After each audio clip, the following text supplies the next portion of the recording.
Share view channel पर एक बार फिर आपका स्वागत है। दोस्तों, आज मैं आपके लिए शेयर लेकर आया हूँ आइनॉक्स विंड एनर्जी, यानी कि आइनॉक्स पवन ऊर्जा क्षेत्र कंपनी का शेयर लेकर आया हूँ।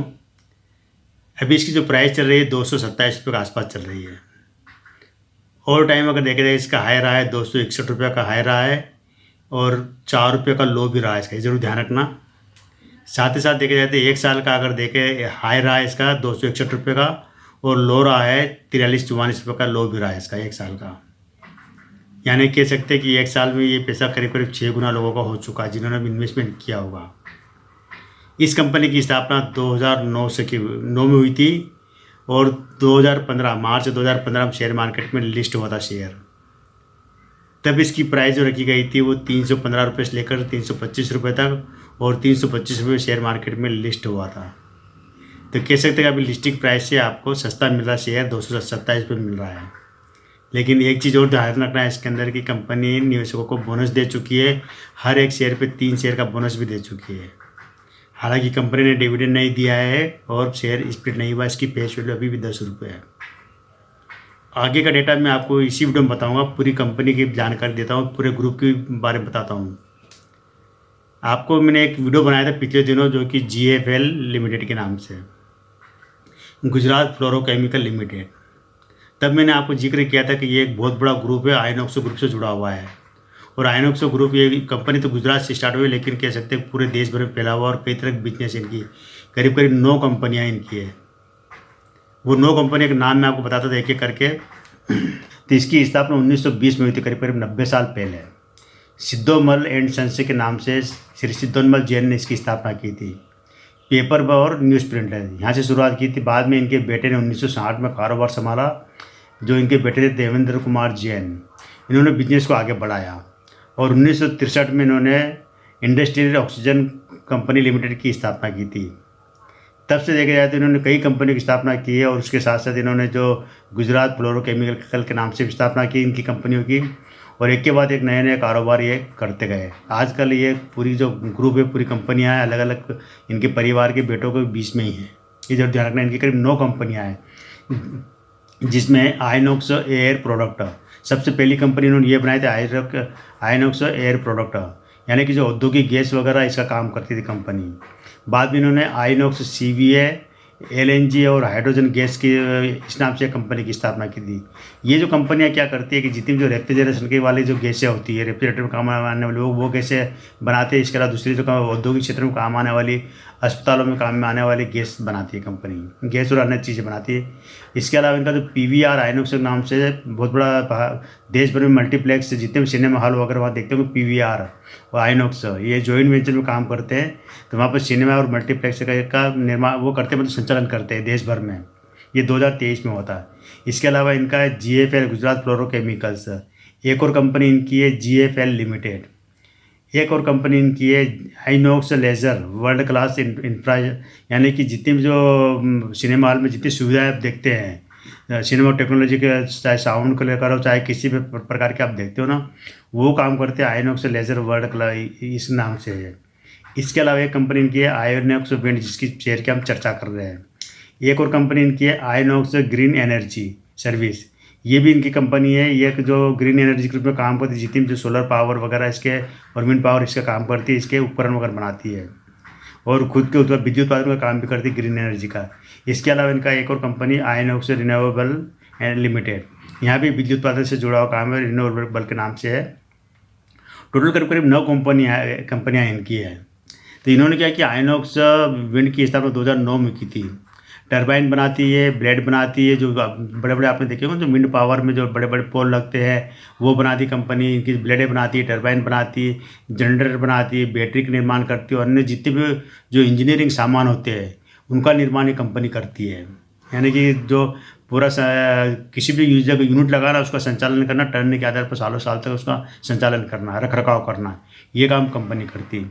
टर्न के आधार पर सेवा देती है और देश की कई बड़ी बड़ी कंपनियों को देती है। महाराष्ट्र, राजस्थान, गुजरात, मध्य प्रदेश में करीब 800 मेगावाट के आसपास ये बिजली परियोजना को लगा चुकी है अब तक। कई जो बिजली पूरी मेगावाट के रूप में जानी जाती है जितने उत्पादन होता है उसका, जिसके अंदर इन्होंने पवन और सौर ऊर्जा के लिए लगाया, प्रोजेक्ट लगाया उन्होंने। 2017 में आंध्र प्रदेश, कर्नाटक व केरल तक इन्होंने अपना बिजनेस फैला चुके हैं। अब हम यहाँ पर आ जाते हैं इसके अंदर की थोड़ा सा डेटा भी देख लेते हैं, डेटा क्या है। तो करंट प्राइस इसकी है 227 रुपये, मार्केट कैप 29,570 करोड़ का मार्केट कैप है। एक साल का हाई रहा 262 रुपये का, लो रहा इसका 47 रुपये 40 पैसे का।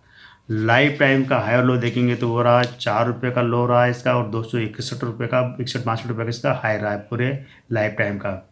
याद रखना है 2015 में शेयर मार्केट में लिस्ट हुई, ज़्यादा टाइम नहीं हुआ, 9 साल हुए लिस्टिंग के अभी तक। तो वहाँ से देखा जाए तो कंपनी अभी बहुत अच्छी स्थिति पर है।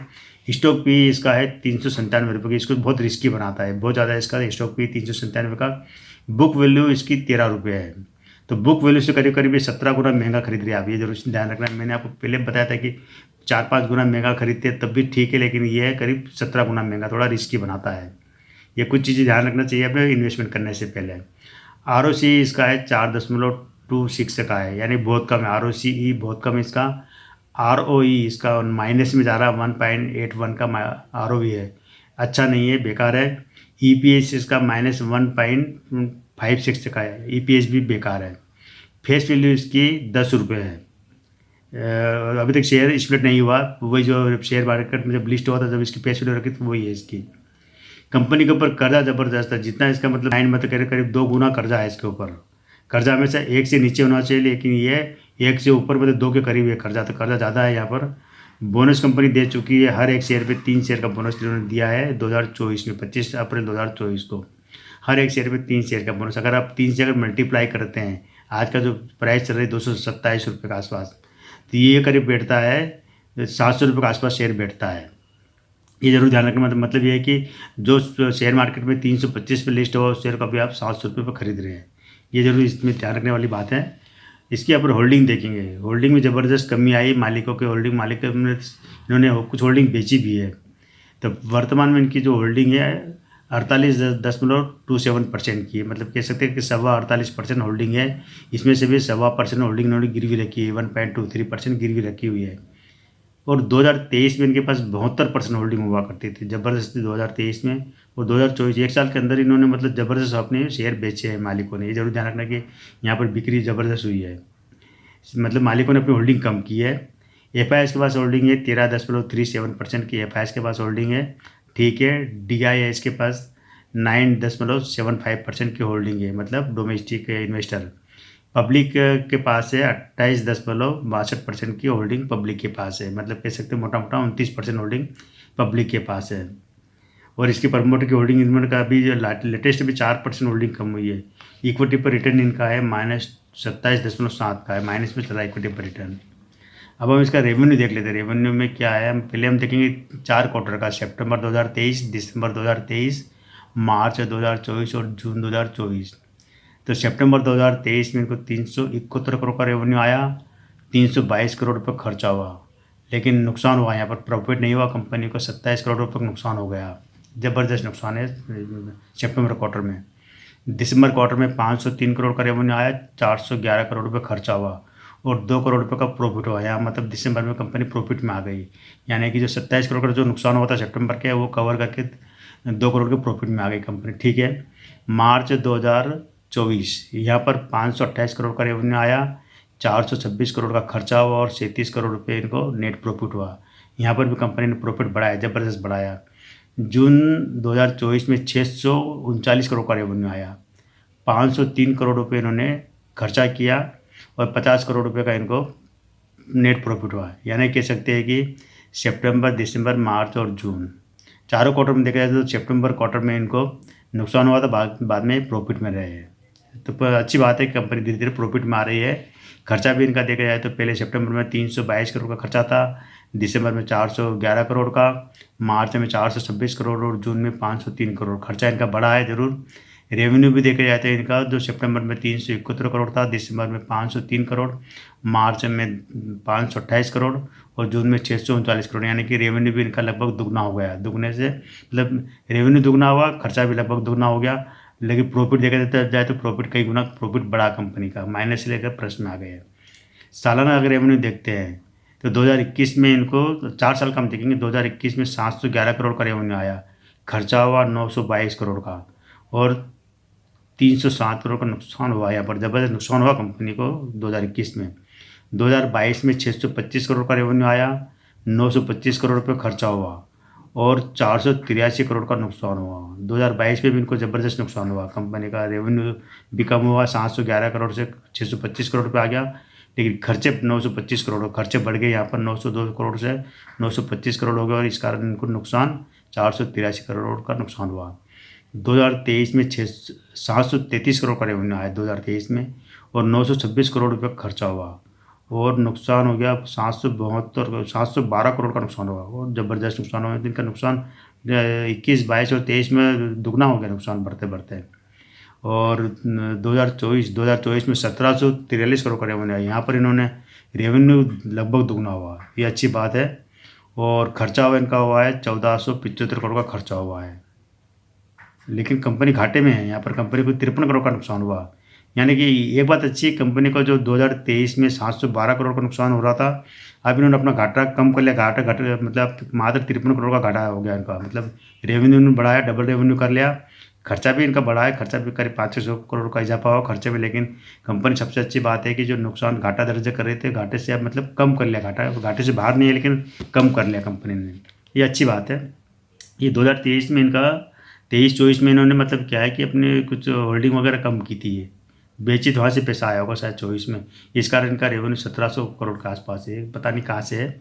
अब सेल्स ग्रोथ इनकी है 10 साल में 1% की है, कोई खास नहीं सेल्स ग्रोथ है। 5 साल के हम देख लेते हैं, 4% की रही है। प्रॉफिट ग्रोथ 4% की, CAGR 93% का और लाभांश 23% का 5 साल में। खास ठीक ठाक है वैसे। अब इनके पास कंपनी चलाने के लिए कितना पैसा है ये जरूर देखते हैं हम। कि शेयर पूंजी ग्रुप में इनके पास 326 करोड़ रुपये शेयर पूंजी ग्रुप में है। रिजर्व इनके पास है 1371 करोड़, रिजर्व अच्छा है, ये बात जरूर, रिजर्व अच्छा है, शेयर पूंजी बढ़िया है। लेकिन कर्जा इनको 3248 करोड़ का कर्जा देना है, कर्जा बहुत ज़्यादा है। अन्य देनदारियाँ इनको देना है 1849 करोड़ की। टोटल देखा जाए तो 6795 करोड़ रुपये की लाइबिलिटी इनकी बनती है, देनदारियाँ कह सकते हैं कि जो ये देनदारियाँ हैं ना, इसके अंदर मालिक का पैसा भी लगा होता है। संपत्ति, अचल संपत्ति इनके पास 1813 करोड़ की संपत्ति है। किनिंग मतलब ये है कि जो एक ग्रीन एनर्जी ग्रुप में जानी जाती कंपनी, जहाँ पर कि बिना तेल बिना पानी की बिजली उत्पादन होता है, तो ये काम कंपनी करती है, जिसका नाम है आइनॉक्स विंड। कंपनी की स्थिति अच्छी है। शेयर जरूर आपको ये लगेगा कि जो इसकी बुक वैल्यू से 17 गुना महंगा है, ये जरूर एक नेगेटिव पक्ष है। दूसरा नेगेटिव पक्ष है कि कम मालिक जो इसके अंदर अपनी होल्डिंग कम कर रहे हैं, होल्डिंग बेच रहे हैं, 72% से घटा कर नीचे ले आए होल्डिंग। तो ये जरूर नुकसानदायक है। इनके पास की 48% आ करीब करीब इन्होंने कह सकते हैं कि 24% होल्डिंग कम हो चुकी है इनकी 2023 से लेकर अब तक। तो ये एक थोड़ा सा नेगेटिव पक्ष कंपनी में कुछ है। और एक और बात इनकी जो नेगेटिव है कि कंपनी का जो नुकसान सालाना रेवेन्यू में हर साल कंपनी का नुकसान हो रहा है। नुकसान जरूर भी घटा कर कम कर रहे हैं, लेकिन नुकसान फिर भी हो रहा। कंपनी प्रॉफिट दर्ज नहीं करे सालाना। क्वार्टरली रेवेन्यू कंपनी ने अपना अच्छा खासा प्रॉफिट दर्ज करे क्वार्टरली में, लेकिन सालाना ज़्यादा महत्व, क्वार्टर की वजह सालाना ज़्यादा अच्छा रहता है कि पूरे साल का, क्योंकि क्वार्टर में बहुत से टैक्स वगैरह बहुत सी चीज़ें नहीं आती है। लेकिन जो सालाना उसमें क्या सब कुछ क्लियर हो जाता है, ऑडिट वगैरह सब क्लियर हो जाता है उसमें। तो इस कारण कंपनी का सालाना उसमें नुकसान दर्ज कर रही है और क्वार्टर में प्रॉफिट दर्ज कर रही है। आप ये मत सोचना कि यार क्वार्टर में तो इतना प्रॉफिट आ रहा है, सालाना नुकसान कैसे हो गया। तो ये वजह होती है कि साल में एक बार ऑडिट होता है कंपनी को, तो एक अलग चीज़ें होती है। वो सारे खर्चे वगैरह कंपनी नया इन्वेस्टमेंट करती है, नए कर्मचारियों को जोड़ती है, नई जगह पर प्रोजेक्ट लगाती है, क्योंकि ये क्या कि दूसरी कंपनी को प्रोजेक्ट लगाने का काम करती है। तो कई सामान को बाहर से बुलाना भी पड़ता है, बुलाने के बाद फिर उनको जो सामान बाहर से आता है उनको पैसा भी देना पड़ता है, निर्माण करते उसका पैसा देना पड़ता है, खर्चे बढ़ जाते हैं। इस कारण सालाना उसमें नुकसान है। और जो जहाँ पर इन्होंने बिजनेस लगा रखा, जहाँ से पैसा इनको आ रहा है, जो क्वार्टरली दर पर जो पैसा आ रहा है, वहाँ पर प्रॉफिट दर्ज दिखा रही है। तो ये दोस्तों आइनॉक्स विंड कंपनी का जो शेयर है, इन्वेस्ट करने की मेरी कोई सलाह नहीं है, लेकिन यहाँ एक अच्छी ज़रूरत वाली चीज़ है। भविष्य इनका अच्छा है, ऐसी जितनी भी जो शेयर कंपनी, उनका भविष्य बहुत अच्छा है। तो आज के दोस्तों इतना ही। जहाँ तक हम नंबर देने की बात करें, इस कंपनी को हम 10 में 7 नंबर दे सकते हैं आराम से। लेकिन कंपनी के ऊपर कर्जा ज़बरदस्त है, करीब दुगना कर्जा है, जरूर नेगेटिव पक्ष है, बहुत बड़ा ध्यान रखना है इसमें। तो आज के दोस्तों इतना ही। कल फिर मिलते हैं हम एक नए वीडियो के साथ, नई जानकारी के साथ। तब तक चैनल पर बने रहिए, शेयर कीजिए, सब्सक्राइब कीजिए।